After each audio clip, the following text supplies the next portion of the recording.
This fly has probably caught more fish on the lower Sacramento, McLeod, upper Sacramento rivers, and Hat Creek than any others, and it's that important that we sell almost 12,000 a year. Today we're going to be tying Pat's Rubberlegs.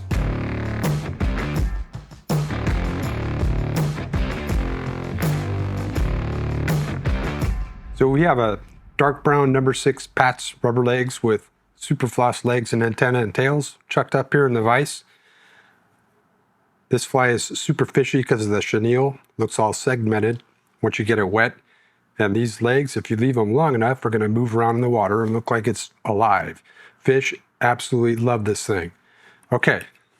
All right, to tie this, we're going to start off with a 5263, 2 times heavy, 3 times long. The chenille we're going to use is going to be medium, and you can go with different colors. That's another good reason why you'd want to tie this. This is dark brown and olive, light olive. We're going to use dark brown, some 25 thousandths lead-free wire. You want to make sure that you have enough weight to get this thing down in front of the fish. And then it's also going to add some bulk to the body. And then the secret ingredient, super floss. This is caddis green. For whatever reason, the fish love it.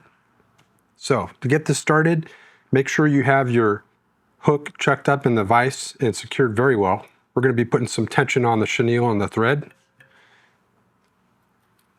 And start your wire back here. Make sure there's enough space back here to tie on some legs. About 3 or 4 wraps, and then you can wind it forward. Use a lot of tension. Just bring it forward, and it's not going to come off. Advance it all the way to behind the eye with just enough space to tie in your antenna. That should work. I'll go right about there. Nuke that. Get rid of that. All right. I don't know how many wraps that is. That's enough. All right. This is 140 denier UTC black thread. Let's get it started on here. And now for the antenna and legs, we're going to tie them in all at once. We need a piece that's about that long.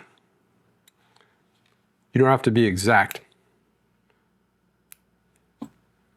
Make sure that the antennae are hanging off the front enough so that they're long enough.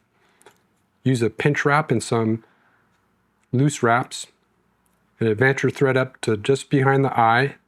And at this point, if they're not where you want them, you can reposition them. Use a couple of tight wraps and bring it back to just in front of the lead. You can reposition them if you need.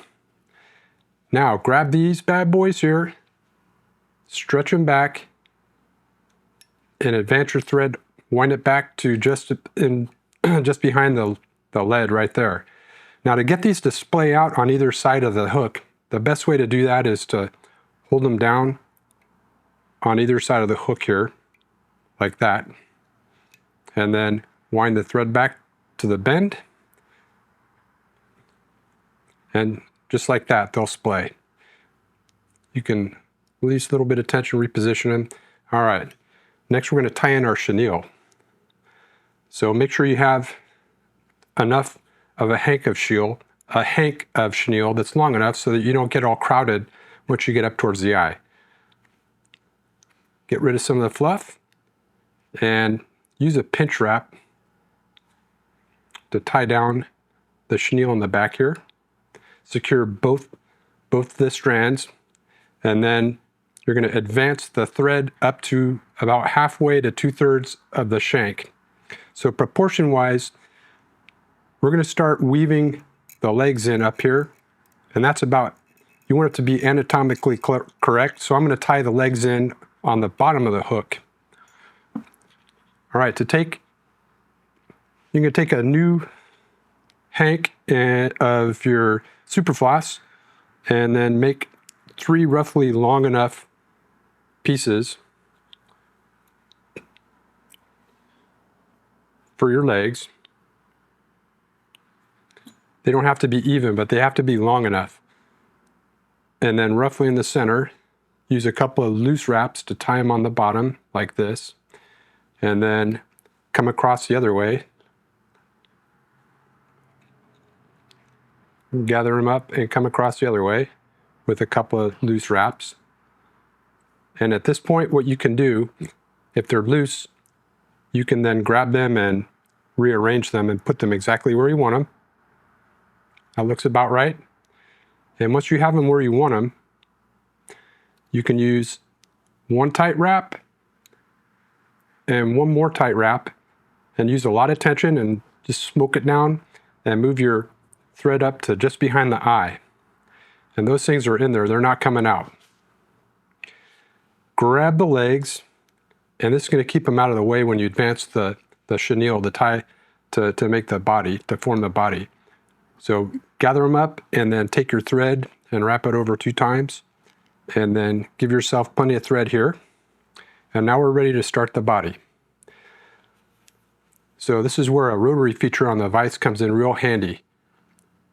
Start your chenille, and you can really stack it up and make it really thick like this. I like to just do even wraps.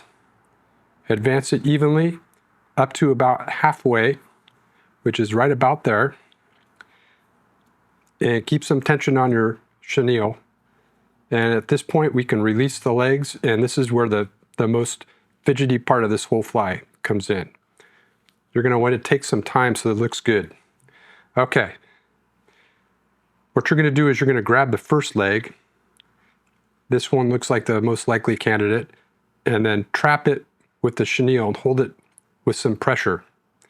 Now I only use 1 wrap in between each leg. You could use 2 if you like.